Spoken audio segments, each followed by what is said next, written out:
Salut à tous et bienvenue dans cette nouvelle vidéo. Depuis que j'ai lu la dernière allumette, me trotte dans la tête l'idée de cette vidéo et je me suis dit bah allez vas-y, lance-toi, fais-la cette foutue vidéo. Je l'ai préparée, je l'ai laissée un peu dans les tiroirs, genre une semaine, et puis là je me dis vas-y, t'as envie de le faire donc fais-le. Aujourd'hui je vais vous parler de plusieurs romans engagés sur des thématiques bien particulières. Du coup, cette introduction va aussi faire office de trigger warning pour 2 points. Déjà, le premier point, ça va être évidemment les sujets abordés. Je vais vous lister juste après, là, dans quelques instants, les différentes thématiques pour lesquelles j'ai choisi des romans. Potentiellement, je vais évoquer des détails de ces thématiques-là, donc si vous êtes sensible à celles-ci, passez votre chemin, ne regardez pas cette vidéo, ça ne vaut pas la peine, le but n'est pas de vous faire du mal. Voilà, le but est aussi de vous enseigner, de vous proposer des romans qui touchent à ces thématiques, enfin de vous enseigner, de vous renseigner plutôt, n'importe quoi, j'ai rien à enseigner à personne moi. Donc de vous renseigner et surtout de vous proposer des livres sur ces thématiques. Donc si vous êtes sensible aux violences familiales, aux agressions sexuelles, au deuil périnatal, racisme, deuil ou maladie mentale, handicap, etc., maladie physique également, passez votre chemin. Voilà. Je ne prétends pas avoir la science infuse, je ne prétends pas que j'ai lu tous les romans du monde sur ces choses-là. Au contraire, par exemple, sur la question du racisme, j'avais très peu de choses à proposer parce que je me rends compte que je lis pas de livres où ça me paraît évident que c'est le sujet, enfin que c'est un sujet important dedans. C'est rare que ça me saute aux yeux, que ce soit un vrai sujet, le sujet du racisme à part entière. Évidemment, il y a des livres que j'ai lus, des œuvres que j'ai vues dans lesquelles c'est évoqué, mais c'est pas des sujets c'est pas la thématique que je lis le plus. Voilà, c'est pareil, vous avez peut-être remarqué, mais j'ai pas parlé d'homophobie parce qu'en fait, même si je lis des livres dans lesquels il y a de la romance homosexuelle ou juste des personnages homosexuels dedans, ou transgenres, ou... Enfin, même s'il y a ces notions dans certains des livres que je lis, je n'ai pas souvenir d'avoir lu des moments où ça devenait un problème que les personnages soient de telle orientation sexuelle ou d'une autre. C'est pour ça que je n'ai pas abordé cette question-là, mais n'hésitez pas à me dire si vous avez des idées de romans qui vont dans ces catégories-là, mais aussi dans les catégories que je vais citer, donc voilà. Encore une fois, je ne prétends pas avoir la science infuse, il y a des thématiques que je connais de près parce que je les ai vécues, et il y en a d'autres que je connais de très loin. Voilà, je peux pas prétendre que le racisme, je l'ai subi une seule fois dans ma vie. Je ne suis pas la plus à même pour parler de cette thématique, c'est pour ça que je vais vous conseiller des romans sur le sujet, mais moi, c'est pas un sujet que je connais de manière... Enfin, voilà, je le connais pas ce sujet-là, je ne suis pas victime de racisme, je suis pas la mieux placée pour en parler. Je pense que quelqu'un qui en a subi ou dont la famille, les proches, les amis en ont subi seront beaucoup plus à même de vous parler de cette thématique-là, donc je vais pas m'engager sur des chemins, ce n'est pas le but, voilà. Et je pense que parfois il faut savoir garder son opinion pour soi quand on n'est pas concerné, voilà.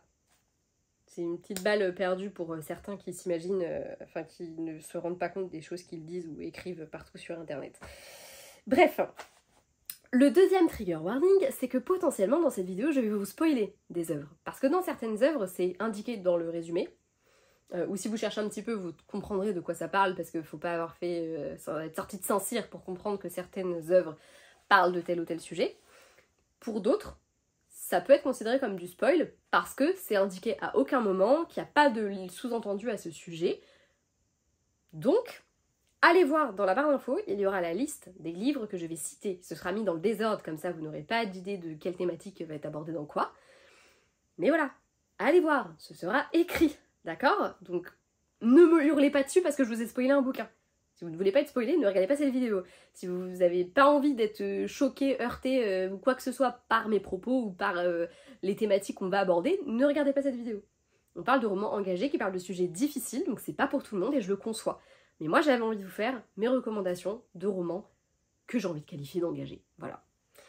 Et on va commencer avec les violences familiales parce que si cette vidéo m'est venue en tête, c'est grâce à la dernière allumette de Marie Vareille et que la dernière allumette de Marie Vareille traite de violences familiales.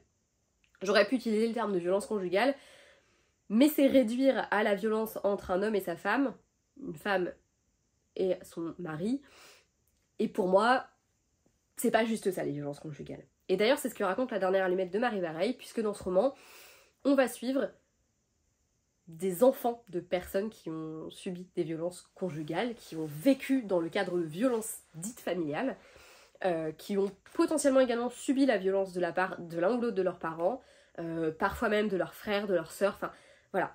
On parle de violence familiale dans ce cadre-là parce qu'il n'est pas juste question d'un homme qui va frapper sa femme, d'une femme qui va frapper son mari, parce que ça arrive aussi, il faut le dire. On parle là vraiment de violence familiale parce qu'il y a des enfants en cause. Que les enfants soient touchés ou pas, physiquement parlant, je veux dire, ils seront forcément touchés d'une manière ou d'une autre, et c'est ce que raconte si bien Marie Varey dans La Dernière Allumette. Parce que, il faut le savoir, et c'est quelque chose que j'ai appris en lisant son livre, même si je peux pas prétendre être étonnée, 3 enfants sur 4 qui ont subi de la violence dans leur enfance, qui ont vécu dans un cadre de foyer violent, sont à même de reproduire ce qu'ils ont vécu. Voilà, c'est terrible, mais c'est un fait, et c'est sur ce fait-là qu'est construit le roman de La Dernière Allumette de Marie Varey, et franchement, je trouve ça très bien. J'ai failli m'étouffer avec ma propre salive, c'est aberrant.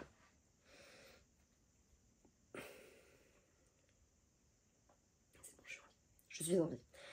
Du coup, ce roman, je l'aime particulièrement parce qu'il a un angle d'approche qui est vraiment différent de ce qu'on a d'habitude.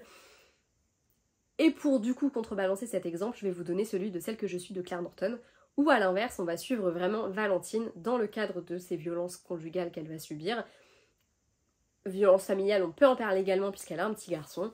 Et voilà, Valentine, elle se fait rabaisser, taper, et j'en passais des meilleurs, par son mari. Et elle va avoir un peu d'espoir quand elle va commencer à sympathiser avec sa voisine et qu'en fait elle va s'ouvrir un peu aux gens, alors que jusque-là, elle a toujours été, par son mari, vraiment isolée. Voilà. Parce que l'isolement, on n'en parle pas beaucoup non plus, mais là, c'est... J'ai vraiment aimé aussi ce roman pour ça, pour la bonne claque dans la gueule qu'il nous donnait. En fait, celui de Marie Varey, il est presque édulcoré, parce que tu as le regard de l'enfance. On va découvrir beaucoup des passages dans le journal intime d'une des gamines quand elle était petite. Donc il y a des choses qu'elle voit pas, ou qu'elle édulcore beaucoup, qu'elle explique en fait presque, par le regard de la jeunesse. On va également le suivre par le biais de rendez-vous chez le psy. Et chez le psy, t'as quand même une barrière. Tu dis les choses sans trop les dire. Dans le roman de Claire Norton, il n'y a pas de barrière. On vit l'histoire par le biais de Valentine, on souffre avec elle, on vit avec elle ce qu'elle subit, et c'est terrible. Voilà. C'est terrible, c'est affreux, moi il m'a retourné la gueule ce roman, et il est dur. Honnêtement, si c'est une thématique qui vous touche et que vous avez envie de découvrir, je serais tentée de vous dire de plutôt vous pencher sur le Marie Varey, qui est pour moi plus tempéré, que sur Celle que je suis de Claire Norton, où je pense qu'il faut quand même, faut avoir l'estomac bien accroché, il est vraiment dur. Voilà. J'aime autant être honnête avec vous, il est dur. Il est très beau, c'est une très belle histoire, mais il est dur. Voilà. On va continuer avec les violences familiales, avec Et derrière nous le silence de Nancy Gilbert, qui là, pour le coup, c'est vraiment de la violence familiale, puisqu'on va suivre dedans 3 personnages qui vont être les victimes de personnes de leur famille. Et ça veut tout et rien dire. Il y en a un, il est victime d'un frère violent, et il sait qu'il a fait quelque chose de mal à une de ses amies. Il le sait. On va avoir une gamine qui est séquestrée par son père, parce que sa mère veut se barrer, et que il l'a pas supporté, donc il a enlevé sa propre fille. Et il y en a une, elle se fait harceler, frapper, par sa cousine, qui a monté tout son collège contre elle. Donc on est sur des violences familiales plus larges. On n'a pas juste le spectre de la violence conjugale, le père qui tape sur la mère. Là, on va aborder, on a un père qui fait du mal à ses enfants, mais on a aussi cette gamine qui se fait harceler à l'école. On a celle qui du coup a subi des choses graves aussi par le frère de son camarade. Ce camarade, du coup, qui subit également la violence de son frère, les menaces de son frère, et puis la personnalité de son frère. C'est des violences qui sont beaucoup plus, parfois plus subtiles, mais c'est de la violence aussi. Et oui, ça existe, la violence, sans qu'on ait besoin de se taper dessus. Voilà, c'est pas que de se taper dessus la violence. La violence, elle peut être verbale. Et c'est totalement le cas de, du coup, la gamine qui se fait harceler. Hein. C'est de la violence, le harcèlement. D'ailleurs, j'aurais pu mettre le harcèlement dans cette vidéo. Il faudra que j'en fasse une autre partie. Parce que j'ai plein de livres sur le harcèlement que j'ai lus qui... Rien que d'y penser, ça me chamboule. Voilà, donc et derrière nous le silence, j'avais vraiment aimé ce roman. En plus de ça, il y avait un petit retournement de situation à la fin que t'as pas vu venir, et franchement il est plutôt cool. Et accessoirement, pour moi il est très important ce récit parce qu'il aborde les violences familiales, vraiment familiales, pas juste le côté un père violent, une mère violente, voilà, c'est autre chose que juste ça les violences familiales. Ça peut être un frère, ça peut être une cousine, ça peut être un père, ça peut être une mère, ça peut être... Voilà, ça peut être n'importe qui. La famille, c'est large. Voilà. Le petit dernier que j'avais envie de dire, parce que après tout, mettons un petit peu de bonheur dans cette vidéo, un petit peu de paillettes et d'amour, je pouvais pas ne pas parler de violence conjugale, familiale, sans vous parler de Jamais plus de Colleen Hoover. Alors c'est peut-être un petit spoil pour ceux qui ne le savaient pas, mais Lily, l'héroïne, grandit dans un foyer violent, et elle va reproduire ça d'une certaine manière, puisque elle va se rencontrer un homme violent. Voilà. Et là, en l'occurrence, c'est vraiment les prémices de l'histoire, c'est le début, le moment avant que tu tombes dans l'engrenage, voilà, et les moments un peu clés, je trouve, qui te font sombrer ou non dans ce que tu acceptes ou pas.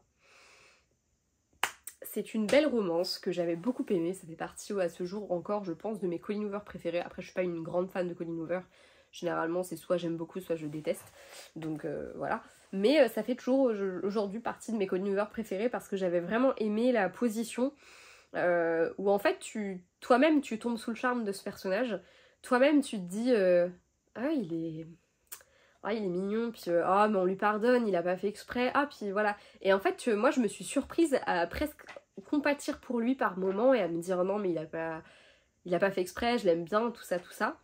Et en fait c'est là que tu te rends compte de la psychologie et de cette emprise que les personnages, enfin que les personnes qui font ça peuvent avoir en fait. Et j'avais trouvé que c'était vachement malin. Bon du coup ça peut aussi créer l'effet inverse et on peut se dire est-ce qu'elle glamourise pas un peu ça, mais c'est pas comme ça que je l'ai lu, voilà. Personnellement je l'ai vraiment vu comme une psychologie assez fine, une manière assez fine d'amener le sujet, et j'avais trouvé ça plutôt cool, voilà. Parlons peu, parlons bien, on va s'arrêter avec cette première partie, on va passer maintenant sur les récits qui traitent d'agressions sexuelles. Le premier que j'ai choisi de vous parler, c'est un roman de Laurie Halse Anderson que je vous conseille de découvrir, c'est une très bonne autrice, elle aborde des thématiques très complexes d'ailleurs. Avec Vous parler de ça, où une jeune fille va carrément arrêter de parler après avoir subi une agression sexuelle. Ça devient très compliqué pour elle, elle se renferme beaucoup sur elle-même. J'avais été très marquée par ce roman, il m'avait beaucoup heurtée, et c'est un récit que je vous conseille de découvrir et de lire. Il n'est pas facile, attention, mais je n'ai pas souvenir qu'il rentre dans les détails de ce qui lui est arrivé, on est vraiment plutôt sur l'après, sur tout ce qui découle de cette agression et j'ai le terme stress post-traumatique qui me vient à l'esprit, mais c'est plutôt traumatisme, c'est ça. C'est plutôt le trauma du coup derrière, et du coup c'est très intéressant, c'est très bien amené, et c'est un récit qui est important aussi parce que c'est une adolescente qui subit ça, et je pense qu'elle est loin d'être la seule, donc voilà.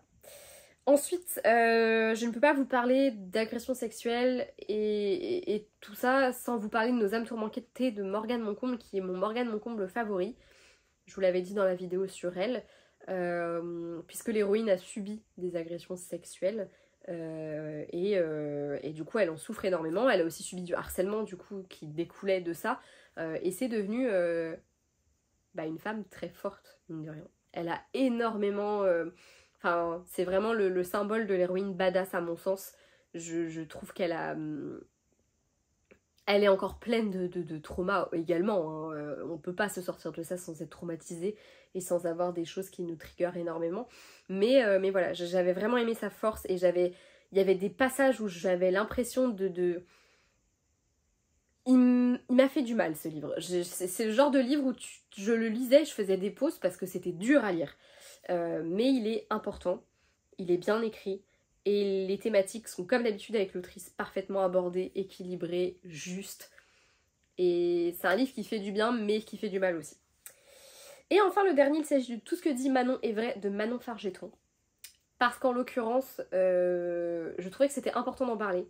Parce qu'encore une fois on est sur une adolescente, mais cette fois-ci une adolescente qui va avoir une relation avec un homme plus âgé qu'elle. Voilà.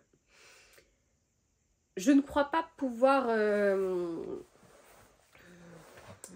affirmer que l'agression sexuelle se résume uniquement à cette relation, hein, ou que le terme d'agression sexuelle suffit à évoquer ce roman.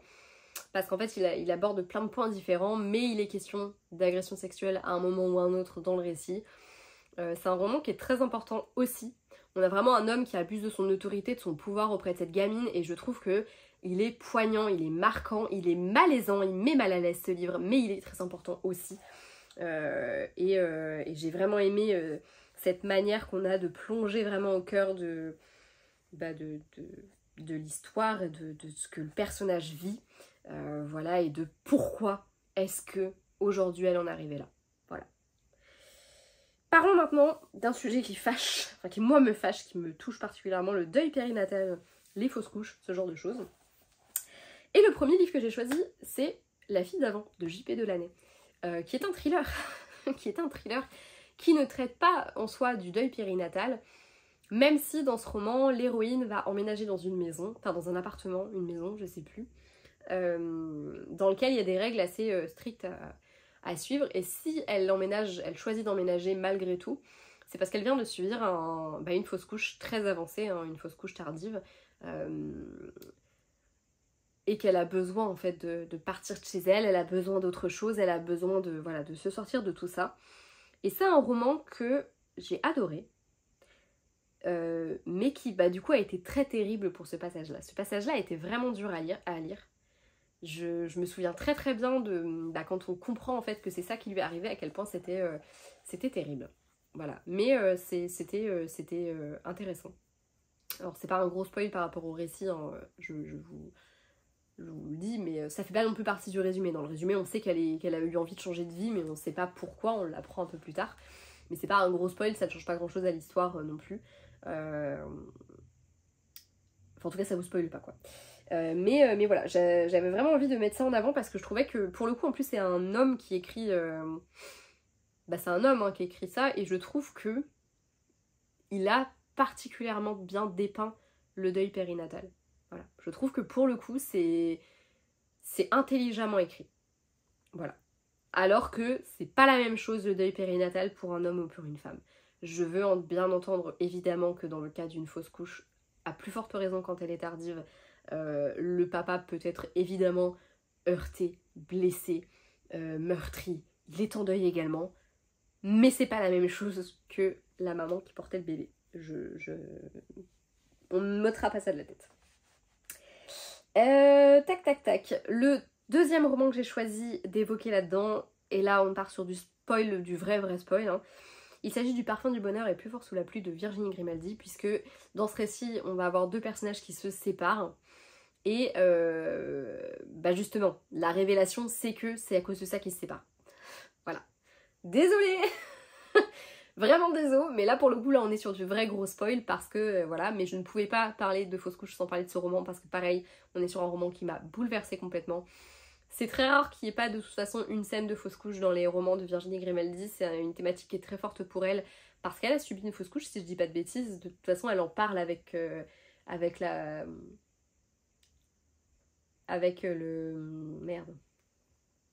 l'affect, on va dire, de quelqu'un qui sait de quoi elle parle. Donc il me semble qu'elle a vécu une fausse couche et que du coup forcément elle en parle un petit peu dans chacun de ses romans. Il y a au moins une fausse couche à un moment donné, même si c'est juste évoqué vaguement comme ça, mais là c'est vraiment un sujet vraiment principal du récit.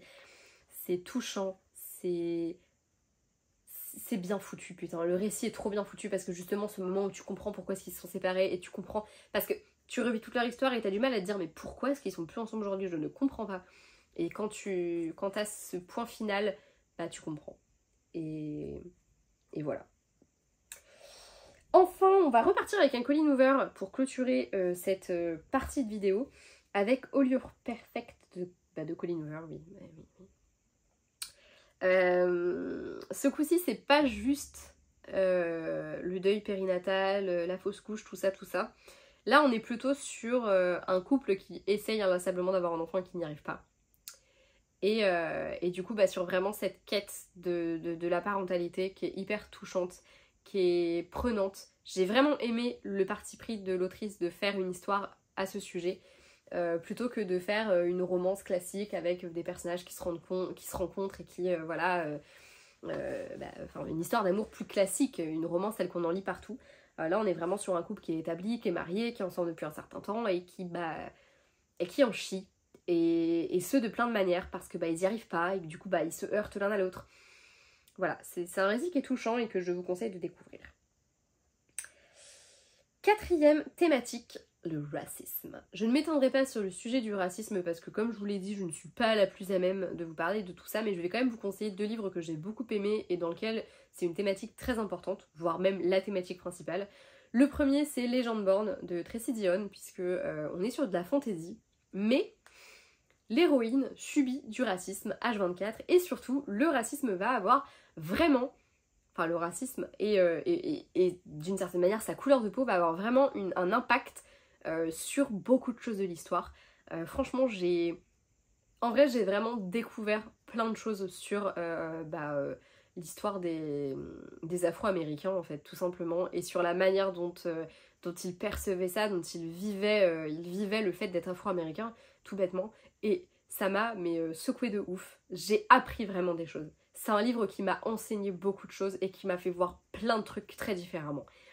Et franchement, déjà c'est un très bon livre, mais en plus de ça, je trouve que ce point de vue-là, cette façon dont c'était abordé le sujet, c'est très bien foutu. Donc franchement, ouais, c'est une bonne claque dans la gueule. Voilà. Et le deuxième, c'est l'As de pique, As de pique de Farida Abike Ilimide. Qui est publié chez De Saxus et c'est du young adulte avec ils sont 3 je crois qui deviennent la cible d'un mystérieux personnage qui se fait appeler l'As de pique ou l'As tout court, je sais plus. Je l'ai lu il y a pas si longtemps que ça mais je me rappelle très peu. Et comme par hasard, les 3 cibles de ce protagoniste étrange, masqué, ils sont de couleur noire. Voilà, ils sont noirs de peau. Waouh, quelle surprise!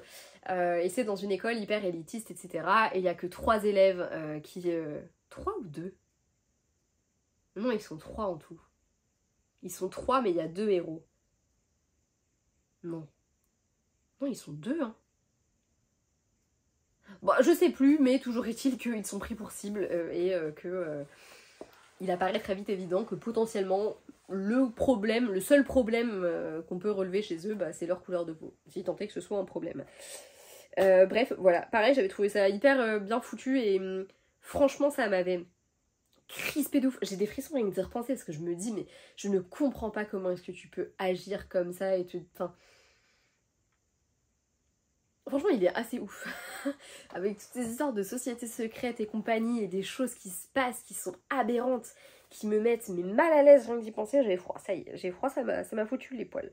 Donc ouais, c'est 2 très bons romans, ça aborde les choses de manière hyper différente, parce qu'il y en a un où vraiment, As de pique, c'est clairement, c'est du racisme pur et dur, hein. T'en prends plein la gueule, tu te dis, ah ouais d'accord, ok, enfin, moi je sais que je me suis dit, mais il y a vraiment des gens qui pensent comme ça et qui sont convaincus que ce qu'ils pensent, que ce qu'ils affirment, c'est vrai, et c'est bien surtout.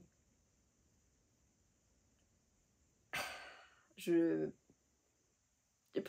comprends toujours pas. Voilà. Et Legendborn, c'est vraiment plus... c'est presque historique en fait, certains aspects qui sont dévoilés et qui te font froid dans le dos aussi, parce que tu te dis, mais... que cette supériorité... que certains ont vu on a fait des trucs dégueulasses. Waouh, je comprends pas, ça me dépasse. La couleur de peau de quelqu'un, ça devrait impacter sur rien du tout. Mais c'est comme la sexualité de quelqu'un, ça ne regarde que la personne. Alors ça, je crois que c'est pas...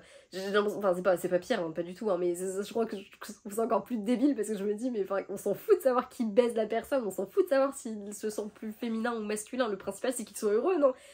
Et je me dis, déjà, je trouve ça super con, mais alors, à quel moment, sous prétexte de la couleur de peau de quelqu'un, tu te permets d'affirmer qu'il vaut moins bien que toi? Je comprends pas,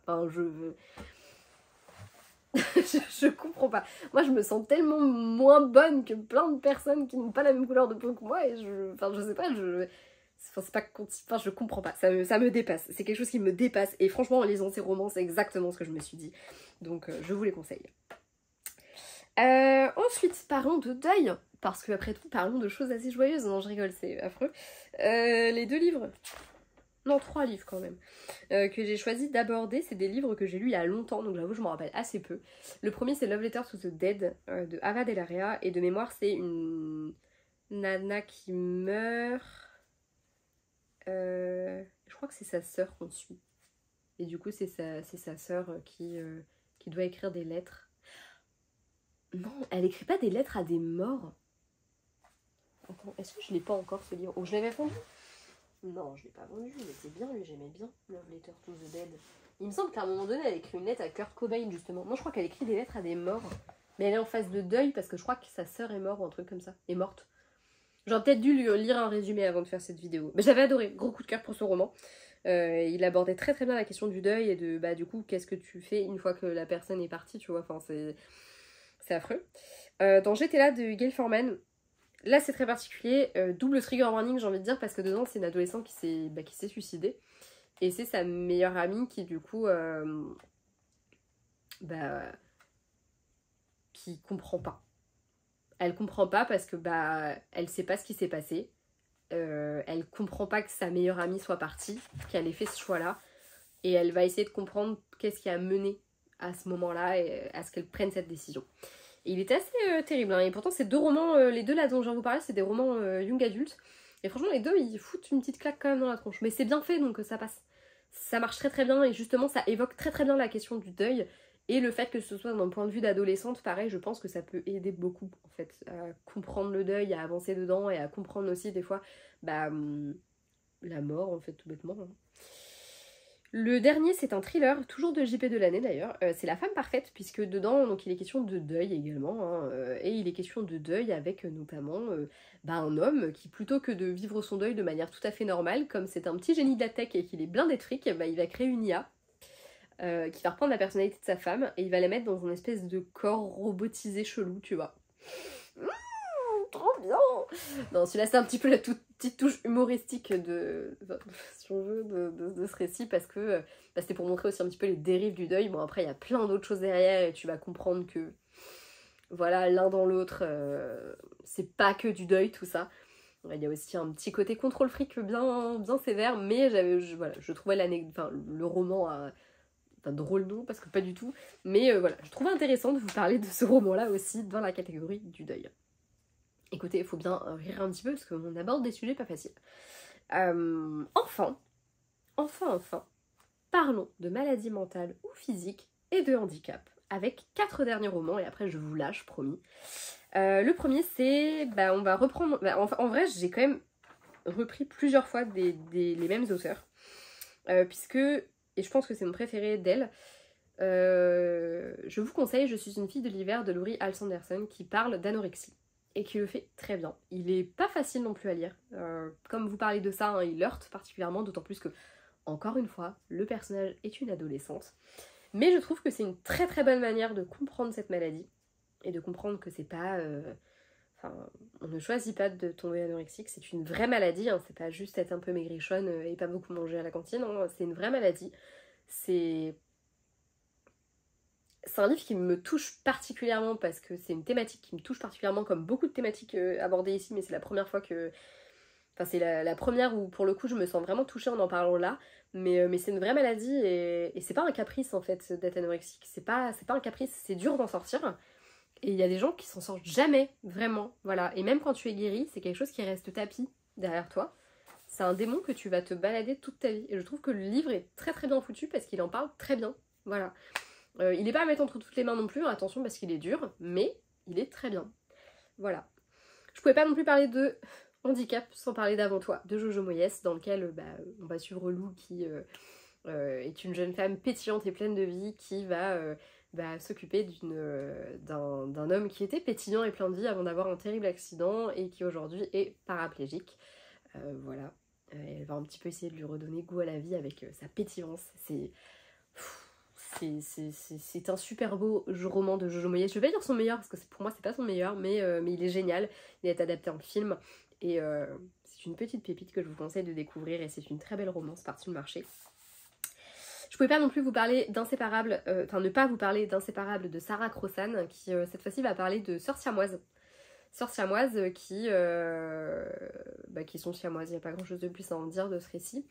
Je sais pas si on peut parler de maladie, mais on peut parler de handicap quand même, parce que mine de rien c'est très handicapant, donc des sœurs siamoises, je pense que vous savez ce que c'est, mais ça va être des jumeaux qui, j'ai envie de dire confusionnés, mais ça fait, enfin, j'aime pas trop le mot fusionner pour parler de ça, mais du coup qui vont avoir, des fois ça peut être tout bête, ils peuvent être juste collés par une main, et généralement on les sépare assez facilement, mais à d'autres moments ils vont partager des organes, ils vont partager une grosse partie du corps, ça peut être très compliqué, voire ça peut les tuer de les séparer, donc c'est terrible, voilà. Et la particularité de ce roman, c'est qu'il est écrit en vers, il est très beau, il est très touchant, j'ai chialé ma race, très très bien Sarah Crossan, lisez du Sarah Crossan, j'en ai lu pas mal l'année dernière, donc n'hésitez pas à aller voir mes vidéos sur le sujet, voilà, même l'année d'avant je crois, je sais plus, si je crois que c'est en 2022 que j'en ai lu beaucoup d'elle, 2023, 2022 ?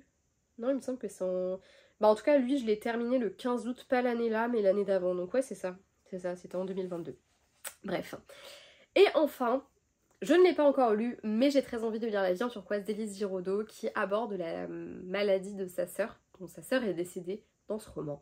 Voilà. D'ailleurs, je vous spoil un petit peu, mais normalement, elle va venir en dédicace dans mon Cultura. Je l'ai démarché, normalement, elle vient en dédicace. Du coup j'ai trop hâte. Élise, je la suis depuis quelques temps sur les réseaux et j'ai été très peinée d'apprendre le décès de sa sœur parce que j'ai vraiment suivi pas mal de détails de sa maladie sur les réseaux et de sa sœur et d'elle. Et ça m'avait vraiment peinée.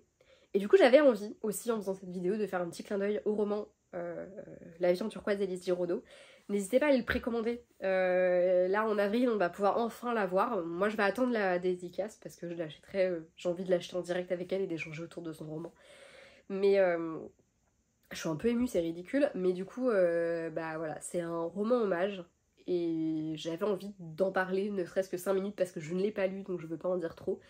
Je ne peux pas en dire trop de toute façon. Mais j'avais envie de le mettre un petit peu en avant, donc n'hésitez pas, je vous mettrai le lien pour la précommande dans la barre d'infos si le cœur vous en dit. Voilà. J'espère que cette vidéo bien sûr. J'espère que cette vidéo vous aura plu. J'espère que j'aurai pas dépassé les bornes sur certains sujets ou dit des choses qui n'étaient pas bien formulées ou quoi. Si c'est le cas, vous n'hésitez pas, vous me le dites. De manière polie et courtoise, parce que toute personne qui sera malveillante sera bloquée de cette chaîne. Voilà, et puis je suis pas du genre à me laisser faire, donc voilà. Mais n'hésitez pas à me dire s'il y a des choses qui sont mal formulées, mal dites, qui ne passent pas, qui sont pas bien ou quoi. Enfin, faut pas hésiter, voilà. Je veux heurter personne, c'est pas le but. Désolée pour les spoils, mais vous étiez prévenus. De gros bisous, n'hésitez pas à me dire si un deuxième épisode vous intéresserait, mais ça y est, j'ai déjà des idées de plein de récits. Pareil, n'hésitez pas à me faire vos recommandations sur ces thématiques-là ou sur d'autres. N'hésitez surtout pas, surtout si c'est sur des thématiques que j'ai pas abordées, que je pourrais aborder dans une prochaine vidéo et que vous avez des titres qui vous viennent en tête, dites-le moi, j'essaierai de les lire et de du coup en parler dans cette vidéo. Enfin dans la prochaine, mais je pense qu'on va se retrouver très vite pour ce concept. J'ai beaucoup aimé faire cette vidéo qui doit être terriblement longue, donc je m'arrête maintenant.